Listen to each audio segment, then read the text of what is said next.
ಓಂ ಶಾಂತಿ ವೀಕ್ಷಕರೇ, ಅಭಿಮಾನಿಗಳೇ, ಗುರುಮಕ್ಕಳೇ, ನಿಮ್ಮೆಲ್ಲರಿಗೂ ಒಳ್ಳೆದಾಗಲಿ. ನವರಾತ್ರಿ, ವಿಜಯದಶಮಿ, ದಸರಾ. ನವರಾತ್ರಿ ಅಂದರೆ 9 ರಾತ್ರಿ. ಈಗಾಗಲೇ ಇದರ ಬಗ್ಗೆ ವಿಡಿಯೋ ಮಾಡಿ ಅಪ್ಲೋಡ್ ಮಾಡಿದ್ದೀನಿ, ಇದೇ ನಿಮ್ಮ ಯೂಟ್ಯೂಬ್ ಚಾನಲಲ್ಲಿ. ವೀಕ್ಷಕರೇ, ಅಭಿಮಾನಿಗಳೇ, ಗುರುಮಕ್ಕಳೇ, ಮಿತ್ರರೇ, ನಿಮ್ಮೆಲ್ಲರಿಗೂ ಒಳ್ಳೆದಾಗಲಿ.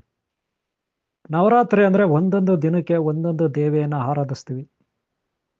9 ಮಾತೆಯರು ಅಂದರೆ ಸ್ತ್ರೀ ದೇವತೆಗಳು, ಹೆಣ್ಣು ದೇವತೆಗಳು, ಶಕ್ತಿ ದೇವತೆಗಳು ಅಂತ ನಾವು ಕರಿತೀವಿ. ಶಕ್ತಿ ದೇವತೆಗಳು ಅಂದರೆ ವಾಯು, ಅಗ್ನಿ, ವರುಣ, ಆಕಾಶ, ಭೂಮಿ. ಆಕಾಶದಲ್ಲಿ ಗ್ರಹಗಳು, ನಕ್ಷತ್ರಗಳು, ತಾರೆಗಳಿರುತ್ತೆ. ಒಟ್ಟಾರೆ ಅವುಗಳ ಜನನ, ಅವುಗಳ ಸೃಷ್ಟಿ, ಸ್ಥಿತಿ, ಲಯ ಆಗುತ್ತೆ. ಅಂದರೆ ಎಷ್ಟೋ ಉಲ್ಕೆಗಳು ಅಂದರೆ ಅಸ್ಟ್ರಾಯ್ಡ್ಸು, ಕಾಮೆಟ್ಸು, ನೆಬುಲಾಸು ಅಂತ ಕರಿತೀವಿ. ಧೂಮಕೇತುಗಳು ಅಂತ ನೀವು ಕರಿತೀರ. ಈ ಧೂಮಕೇತುಗಳು ಅಂದರೆ ಕ್ಷುದ್ರ ಗ್ರಹಗಳು ಅಂತ ಕರಿತೀರ. ಅವೆಲ್ಲ ಆಗಾಗ ನಾಶ ಆಗ್ತಿರ್ತದೆ. ಹಾಗೆ ಹುಟ್ಟುತ್ತಾನೂ ಇರ್ತವೆ, ಹಾಗೆ ಅವುಗಳು ಕ್ರಿಯೆಗೂ ಒಳಪಟ್ಟಿರ್ತವೆ. ಅಂದರೆ ಸೃಷ್ಟಿಶಕ್ತಿ ಬ್ರಹ್ಮ, ಸರಸ್ವತಿ ಶಕ್ತಿ, ಹಾಗೆ ಕ್ರಿಯಾಶಕ್ತಿ ಓಂ ಶ್ರೀ ಅನಂತ ಪದ್ಮಾವತಿ, ಅನಂತ ಲಕ್ಷ್ಮಿ, ಅನಂತ ಪದ್ಮನಾಭ ಸ್ವಾಮಿ ಶಕ್ತಿ, ಹಾಗೆ ಲಯಕಾರಕ ಶಕ್ತಿ ಶ್ರೀ ಗೌರಿ ಗಂಗಾಧರೇಶ್ವರ ಅಥವಾ ಮಹಾಕಾಲೇಶ್ವರ ಶಕ್ತಿ. ಇವುಗಳು ಸೃಷ್ಟಿ, ಸ್ಥಿತಿ, ಲಯಕ್ಕೆ ಆಧಾರಭೂತವಾಗಿರ್ತವೆ. ಇಂಥ ಒಂದು ಶಕ್ತಿಗಳು ಗ್ರಹಗಳು, ತಾರೆಗಳು, ನಕ್ಷತ್ರಗಳು ಇವುಗಳಿಗೆ ಸೃಷ್ಟಿ ಮಾಡ್ತವೆ, ನಡೆಸ್ತವೆ, ನಾಶ ಮಾಡ್ತವೆ. ಇದು ಒಂದು ಅಲ್ಲಿ ಆಕಾಶದಲ್ಲಿ. ಒಟ್ಟಾರೆ ಪಂಚಭೂತಗಳ ಶಕ್ತಿ, ಅವುಗಳ ಪರಿಣಾಮ ನಮ್ಮ ಮನುಷ್ಯರ ಮೇಲೆ ಬೀಳುತ್ತೆ.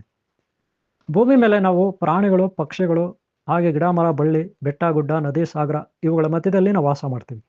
ಆದರೆ ನಮಗೆ ಗ್ರಹಗಳು, ನಕ್ಷತ್ರಗಳು, ಉಲ್ಕೆಗಳು, ಹಾಗೆ ಧೂಮಕೇತುಗಳು ಇವುಗಳ ಸೃಷ್ಟಿ, ಸ್ಥಿತಿ, ಲಯದಲ್ಲಿ ಒಂದು ಗ್ರಾವಿಟಿ, ಗುರುತ್ವಾಕರ್ಷಣ ಬಲ ಅಂತೀವಿ, ಅಥವಾ ಒಂದು ತರಂಗ ಅಂತರ ಶಕ್ತಿಗಳು, ಅಥವಾ ಎನರ್ಜಿ, ಪಾಸಿಟಿವೋ ಅಥವಾ ನೆಗೆಟಿವೋ, ಅಥವಾ ರೇಡಿಯೋ ಕಿರಣಗಳು, ಅಥವಾ ಎಕ್ಸ್ರೇ ಕಿರಣಗಳು ಈ ನಕ್ಷತ್ರ ಮಂಡಲಗಳಿಂದ ಬರ್ತಾ ಇರುತ್ತೆ.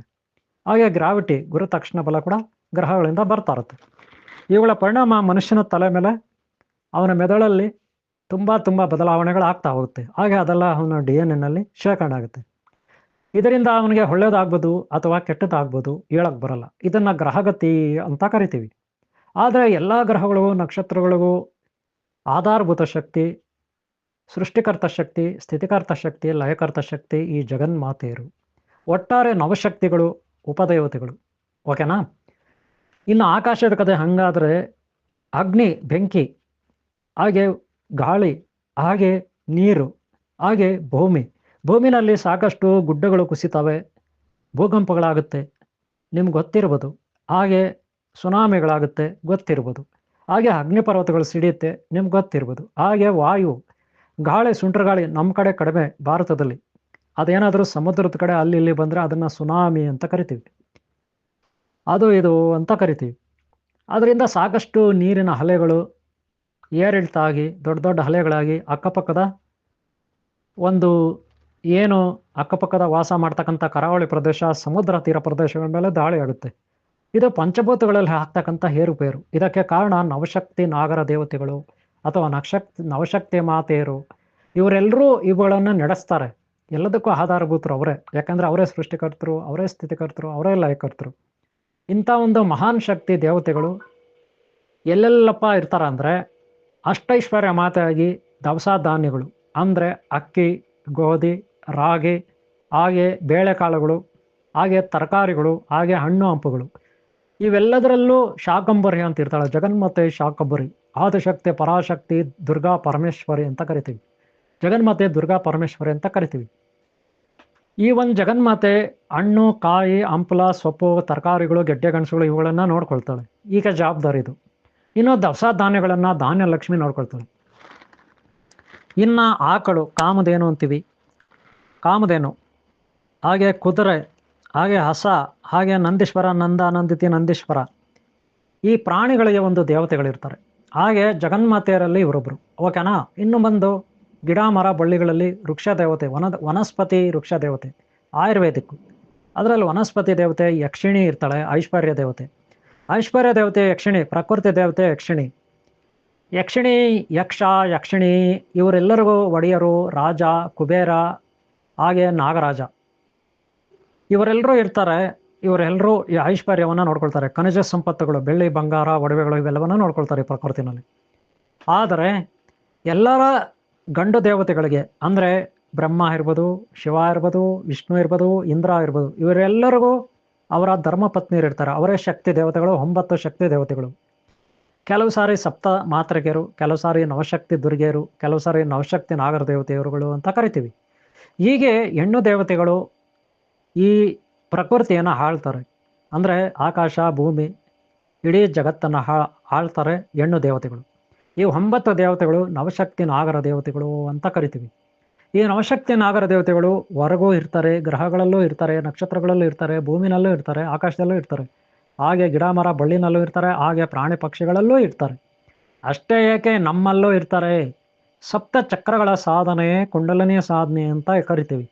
7 ಚಕ್ರಗಳ ಸಾಧನೆ ಕುಂಡಲಿನಿ ಸಾಧನೆ, ಸಪ್ತ ಚಕ್ರಗಳ ಸಾಧನೆ ಅಂತ ಕರಿತೀವಿ. ಈ ಸಪ್ತ ಚಕ್ರಗಳ ಸಾಧನೆ ಅಂದರೆ ಕುಂಡಲಿನಿ ಸಾಧನೆ. ನಮ್ಮ ಶರೀರದಲ್ಲೇ ಆ ಶಕ್ತಿ ಇರುತ್ತೆ, ನವಶಕ್ತಿ.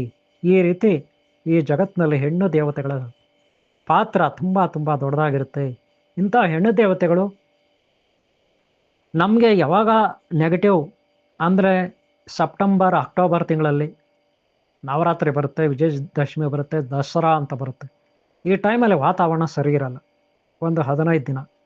ಆ ಟೈಮಲ್ಲಿ ನಾವು ಯಾವ ರೀತಿ ಉಪವಾಸ ಮಾಡಬೇಕು, ಯಾವ ರೀತಿ ಜಪ ಮಾಡಬೇಕು, ಯಾವ ರೀತಿ ತಪ ಆಚರಣೆ ಮಾಡಬೇಕು, ಯಾವ ರೀತಿ ಪೂಜೆಗಳನ್ನು ಮಾಡಬೇಕು, ಆ ಧ್ಯಾನದಲ್ಲಿ ಇದ್ದುಕೊಂಡು ಮಿತವಾದ ಆಹಾರ ಸೇವನೆ ಮಾಡಿಕೊಂಡು, ಸಾತ್ವಿಕ ಆಹಾರ ಸೇವನೆ ಮಾಡಿಕೊಂಡು, ಅಂದರೆ ಸಸ್ಯಾಹಾರ ಸೇವನೆ ಮಾಡಿಕೊಂಡು, ಯಾವುದೇ ಕೆಟ್ಟ ಅಭ್ಯಾಸಗಳಿಲ್ಲದೆ ಬ್ರಹ್ಮಚಾರ್ಯ ಪಾಲನೆ ಮಾಡಿಕೊಂಡು ಸಿದ್ಧಿಗಳನ್ನು ಮಾಡಿಕೊಳ್ಳಿಕ್ಕೆ ಅನುಕೂಲ ಆಗುತ್ತೆ.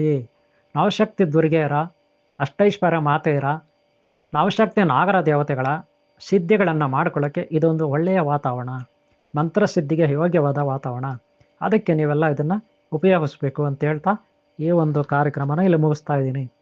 ವೀಕ್ಷರೇ ಗಮನಿಸಿ, ಈ ಪ್ರಕೃತಿಯಲ್ಲಿ ಇರ್ತಕ್ಕಂಥ ಹೆಣ್ಣು ದೇವತೆಗಳ ಪಾತ್ರ ಏನು ಅಂತ ನಾನು ಈಗಾಗಲೇ ಬ್ರಹ್ಮಶಕ್ತಿ, ಬ್ರಾಹ್ಮಶಕ್ತಿ, ಸೃಷ್ಟಿಕರ್ತ ಶಕ್ತಿ, ಹಾಗೆ ಸ್ಥಿತಿಕರ್ತ ಶಕ್ತಿ, ಶ್ರೀ ಹರಿಶಕ್ತಿ, ಅಷ್ಟೈಶ್ವರ್ಯವತೆ ಮಹಾಲಕ್ಷ್ಮಿ, ಓಂ ಶ್ರೀ ಅನಂತ ಪದ್ಮಾವತಿ ಅನಂತಲಕ್ಷ್ಮಿ ಅನಂತ ಪದ್ಮನಾಭ ಶಕ್ತಿ, ಕ್ರಿಯಾಶಕ್ತಿ, ಹಾಗೆ ಲಯಕಾರಕ ಶಕ್ತಿ ಶ್ರೀ ಗೌರಿ ಗಂಗಾಧರೇಶ್ವರ ಶಕ್ತಿ, ಓಂ ಶ್ರೀ ಮಹಾಕಾಲೇಶ್ವರ ಶಕ್ತಿ.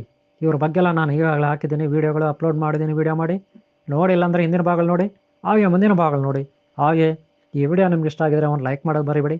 ನಿಮ್ಮ ಪ್ರೋತ್ಸಾಹ ಎಲ್ಲಿವರೆಗೂ ಇರುತ್ತೆ ಅಲ್ಲಿವರೆಗೂ ನಾನು ಈ ರೀತಿ ವೀಡಿಯೋಗಳು ಮಾಡಲಿಕ್ಕೆ ಅನುಕೂಲ ಆಗುತ್ತೆ. ಉಪಯೋಗಿಸ್ಕೊಳ್ಳಿ.